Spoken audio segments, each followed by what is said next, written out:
नमस्कार, आप सुन रहे हैं न्यूज़ उत्तर प्रदेश। 11 मार्च दिन गुरुवार। खबर दिन भर में आपका स्वागत है। मैं प्रिया तायल। आज के मुख्य समाचार। हरिद्वार में महाशिवरात्रि के मौके पर श्रद्धालुओं के बाद कई अखाड़ों के साधुओं ने किया शाही स्नान। महाशिवरात्रि पर ताजमहल में घुसकर हिंदूवादी संगठन की नेता ने किया शिव पूजन। पूर्व बाहुबली सांसद धनंजय सिंह की सुरक्षा को देखते हुए नैनी जेल से भेजा गया फतेहगढ़ जेल।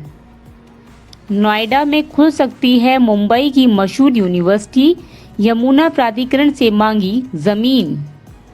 योगी सरकार वाराणसी और दादरी को बनाएगी लॉजिस्टिक हब।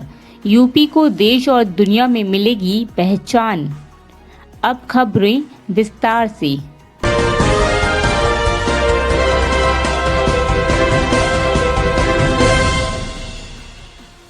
देश में आज महाशिवरात्रि की धूम है। सुबह मंदिरों में भगवान शिव के भक्त की कतार देखने को मिली। हरिद्वार में आज महाकुंभ का पहला शाही स्नान किया जा रहा है। पहले महाशिवरात्रि के मौके पर कुंभ में शाही स्नान आम श्रद्धालुओं ने किया, जिसके बाद घाट बंद कर दिए गए और फिर अलग अलग अखाड़ों के साधुओं ने स्नान किया। गुरुवार को जूना अखाड़ा, अग्नि अखाड़ा, अवान अखाड़ा और किन्नर अखाड़ा ने शाही स्नान किया। कोरोना काल के बीच हुई महाशिवरात्रि को काफी सावधानी के साथ मनाया जा रहा है। राज्य सरकारों ने कई नियम और सावधानियां बरतने की बात कही है, लेकिन शिव भक्तों को कोई दिक्कत न आए, ऐसा प्रबंध भी किया गया है।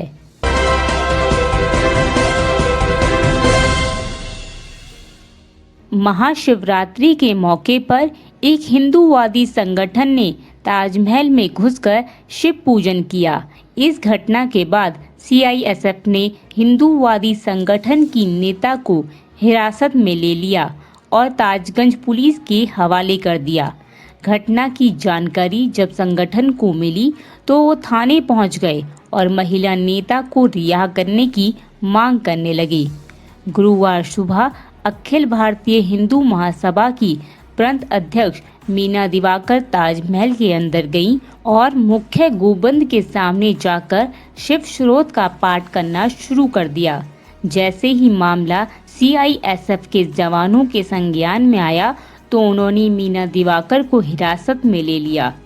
बता दें कि ये पहली बार नहीं है जब मीना ने ऐसा किया है।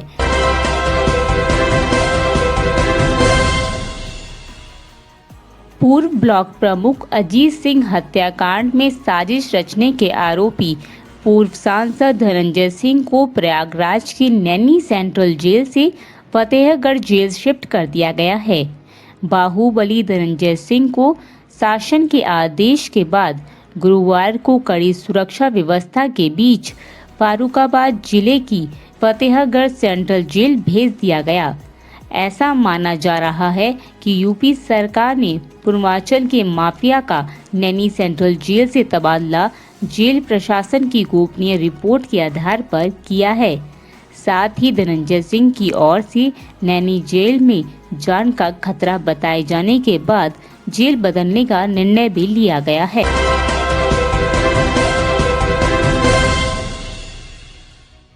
मुंबई की मशहूर नरसी मोंजी यूनिवर्सिटी यमुना प्राधिकरण क्षेत्र से जल्द ही अपना एक और विश्वविद्यालय खोलेगी। इसके साथ ही नोएडा में एक और संस्थान खुलने जा रहा है। यमुना प्राधिकरण की तरफ से इस प्रोजेक्ट के लिए सेक्टर 22 में 53 एकड़ जमीन भी दी जा सकती है। पेमेंट होने के बाद यूनिवर्सिटी प्रबंधन को जमीन सौंप दी जाएगी। यूनिवर्सिटी प्रबंधन ने यमुना प्राधिकरण के सीईओ से संपर्क किया है। प्राधिकरण की तरफ से कहा जा रहा है कि हमने विश्वविद्यालय से सारी औपचारिकताएं पूरी करने को कह दिया है। अगर प्राधिकरण जमीन उपलब्ध कराता है तो ये नोएडा का तीसरा बड़ा विश्वविद्यालय होगा।